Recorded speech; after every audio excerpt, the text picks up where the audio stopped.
सीधे आपको ले चलते हैं ग्राउंड जीरो, जहां से हमारे सहयोगी विशाल पांडे हमारे साथ जुड़ गए। विशाल, तस्वीरें हम देख रहे हैं, लेकिन निगाहें उन 7 बायलैटरल टॉक्स पर भी होंगी। क्या कुछ जानकारी आपके पास?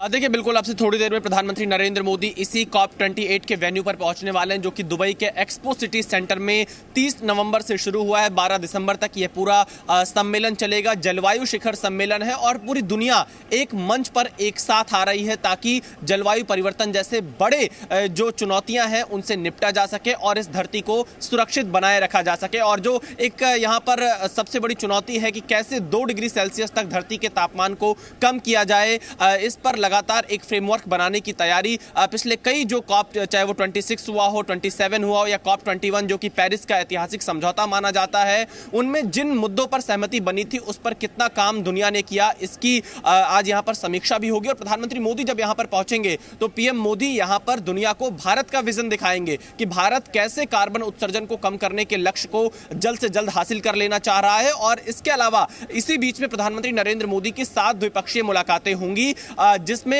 सबसे अहम यह होगा कि वो किन देशों के साथ मुलाकात कर रहे हैं, क्योंकि जिस तरह से मिडिल ईस्ट में हालात हैं, इजराइल हमास का वॉर चल रहा है, या फिर जो वैश्विक चुनौतियां इस समय हैं आने वाले दिनों में, उनसे कैसे निपटना है, इन तमाम मुद्दों पर द्विपक्षीय मुलाकातों के दौरान प्रधानमंत्री मोदी चर्चा कर सकते हैं। किन देशों के साथ ये द्विपक्षीय मुलाकात है, इसकी और ज्यादा डिटेल आना बाकी है, लेकिन यूएई के साथ भी प्रधानमंत्री मोदी की द्विपक्षीय मुलाकात हो सकती है। लेकिन साथ ही हम चाहेंगे आप तस्वीरें भी दिखाइए और ये भी जानना बेहद जरूरी हो जाता है कि देखिए भारत किस तरह से क्लाइमेट चेंज को लेकर मुखर रहा है।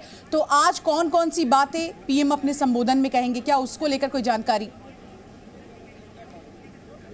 बिल्कुल, देखिए मैं आपको सीधी तस्वीरें यहां पर एक बार दिखा देता हूं। ये मैं COP28 के वेन्यू पर मौजूद हूं, जहां पर लगभग 60,000 की संख्या में पूरी दुनिया से लोग यहां पर पहुंचे हुए हैं। आज तो हालांकि लीडर्स का दिन है, जो दुनिया भर के नेता हैं आज वो अपनी बात रखेंगे। लेकिन देखिए, इसका जो इस मीटिंग का सबसे प्रमुख उद्देश्य है कि 2030 तक कैसे ग्रीन हाउस गैसों के उत्सर्जन में 45% की कमी लाई जाए 2010 के मुकाबले। ये इस मीटिंग का एक प्रमुख लक्ष्य है। इसके अलावा 2050 तक पूरी दुनिया को नेट जीरो एमिशंस के लक्ष्य को प्राप्त करना है। नेट जीरो कैसे किया जाए कार्बन उत्सर्जन को, इस पर इस पूरी दुनिया को मिलकर काम करना है।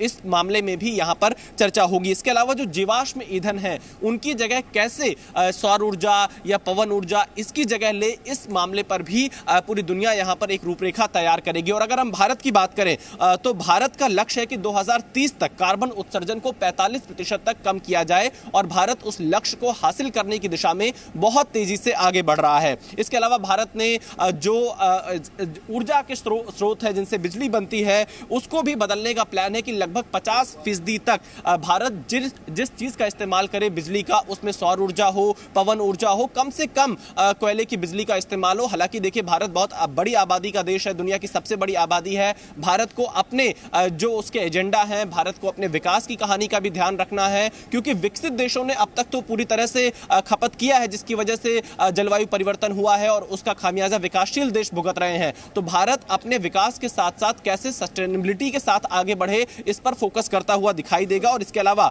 यहां पर भारत का एक लक्ष्य यह था जो कि 2015 में भारत ने कहा था कि 2022 तक 175 गीगावाट बिजली नवीनीकरण ऊर्जा के माध्यम से पैदा करेगा और भारत लगभग 100 गीगावाट से ज्यादा का लक्ष्य अब तक प्राप्त कर चुका है। तो भारत यहां से एक रास्ता पूरी दुनिया को दिखाएगा। चाहे इलेक्ट्रिक व्हीकल की हम बात कर लें कि कैसे भारत वो तमाम कदम उठा रहा है जिससे कार्बन उत्सर्जन कम हो सके और इस धरती को एक बेहतर प्लेनेट के तौर पर बनाए रखा जा सके। और लेकिन यहाँ पर मोदी पूरे देश को संबोधित करेंगे तो निगाहें तो होंगी, और साथ ही साथ जैसा कि आप बता रहे हैं कि एक नहीं, दो नहीं, बल्कि 7 द्विपक्षीय वार्ता होंगी। कौन कौन से देश होंगे ये भी देखना अहम हो जाएगा। और साथ ही साथ मिडिल ईस्ट में इस वक्त जो मौजूदा हालात है, इजराइल हमास युद्ध को भी लेकर, ऐसे में बड़ी बातें बहुत सारी हो जाती है। लेकिन विशाल, आपसे ये भी जानना चाहेंगे कि इस वक्त जो भारतीय मूल के लोग हैं जिनसे आपने भी इंटरव्यू किया है, उनसे बातचीत हुई, उनका रिएक्शन किस तरह का है फिलहाल?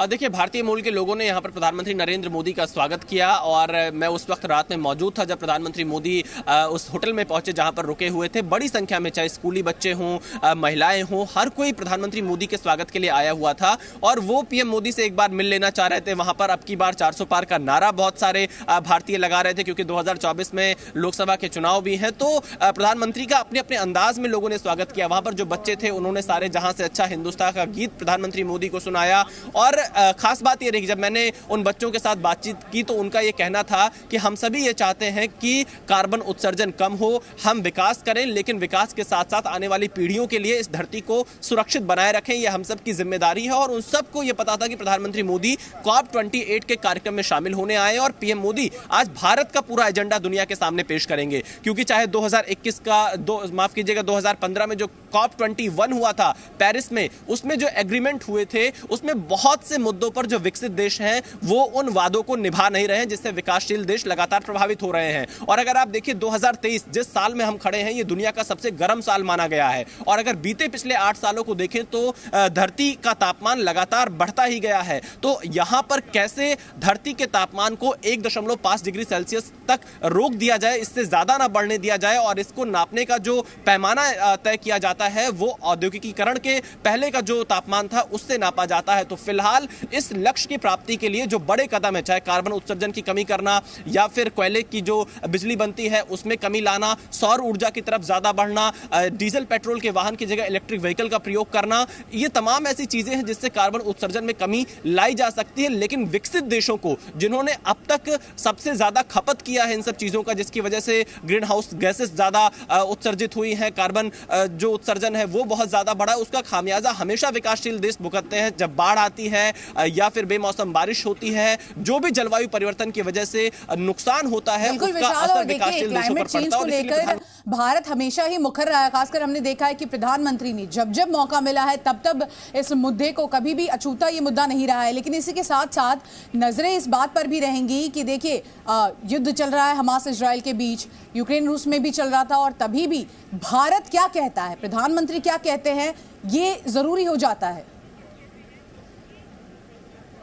देखिए, प्रधानमंत्री नरेंद्र मोदी का रुख बिल्कुल साफ है, वो शांति की बात करते हैं और उन्होंने ही लगातार ये हर मंच से कहा है कि ये युग युद्ध का नहीं है और इसमें शांति पर बातचीत करनी चाहिए। लेकिन अगर आप इजराइल और हमास की बात करेंगे तो भारत का रुख बिल्कुल साफ है। भारत हमेशा से 2 स्टेट सॉल्यूशन पर काम करता आया है। भारत ने इजराइल पर हुए आतंकवादी हमले की निंदा की, तो जो गाजा पट्टी में मानवता के आधार पर लोगों तक कैसे मदद पहुंच सके उसकी भी पैरवी भारत ने की है। तो भारत का रुख इस पूरे मामले में साफ है और अगर यहाँ पर देखना होगा कि किन लोगों के साथ आज प्रधानमंत्री मोदी की द्विपक्षीय मुलाकात होती है, क्या कतर के साथ भी आपका बहुत बहुत शुक्रिया तमाम जानकारी हम तक पहुंचाने के लिए। आप नजर बनाए रखिए। तो लगातार आप देख रहे थे हमारे सहयोगी विशाल पांडे ग्राउंड जीरो से।